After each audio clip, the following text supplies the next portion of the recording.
Hello hi welcome to my new recipe video. तो मु आज बनाऊँगी सारू कंदमूल। तो देखो मुझे कड़ीटा गरम करदेली, तेल पकईदेली, तापर मो सरिष पकईदेली, तापर देखो एबे मो पियाज आ सुखिला लंका पकईदेली। देखो या आम भल भाव घाटी दबा। तो या आम जे पर्यंत भाजवा जे पर्यंत टिके पियाजटी लाल न होइछि। तो चलतु आपण वीडियो देखिए सब्सक्राइब कर दिंतु, जदि भल लगुले लाइक सब्सक्राइब करंतु और शेयर करंतु। जदि आउ कोन न्यू रेसिपी वीडियो दरकार ताहले कमेंट माध्यम रे जणांतु। तापरे मो एठारे किछिटा पकईदेली रसुण छेचिकी। रसुण पकईले कोन ना ता बास्नाटा भल लागिबो। तो चलतु या आम भल भाव घाटी दबा।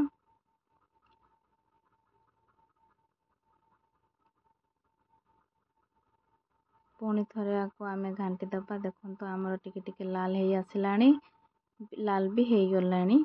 तो एठारे मुझे पकईली हलदी गुंड, तापरे गोटे चामच पकईली लंका गुंड, तापरे गोटे चामच पकईली जीरा गुंड, तापरे गोटे चामच पकईली धनिया गुंड। तापरे आको आम मिक्स करदेबा बा घाटी दबा। देखंतु हो गला आमर।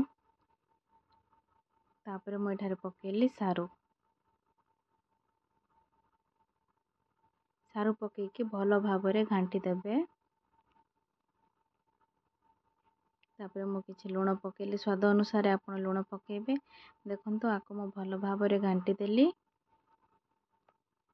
तापरे आको मु घोड़े देली, गोटे 3 मिनिट आको छाड़ी दबा घोड़े की। देखंतु आमर टिके टिके हे आसलानी, माने टिके हवाटा टिके बाष्पटा टिके बाहरिबो। तो देखंतु मु एठारे पानी पकईदेली। जेहेतु मो सारू सिझेकी नहीं तो मो बेसी समय भाजीबिनी आको। तापरे मु एठारे किछि टमाटो, 2टा टमाटो काटी टमाटो पकईदेली। टमाटो सहित मु एठारे आंबुल बतुरेकी रखी आंबुलटी पकईदेली। देखंतु या आम घोड़े देबा, गोटे 5 मिनिट छाड़ी दबा। थरे आपण माने बनेकी खांतु, बहुत टेस्टी लागिबो।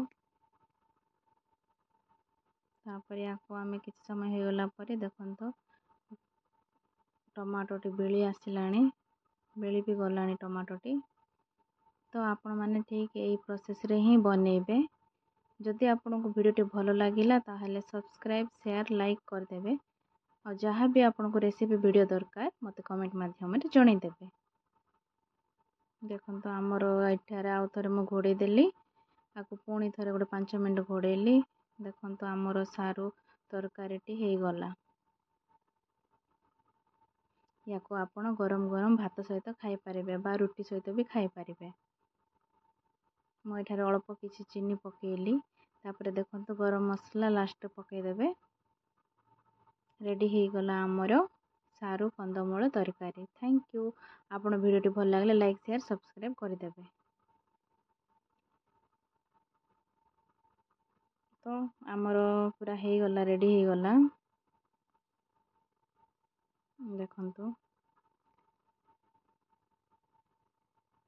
वीडियोटी भल लागले लाइक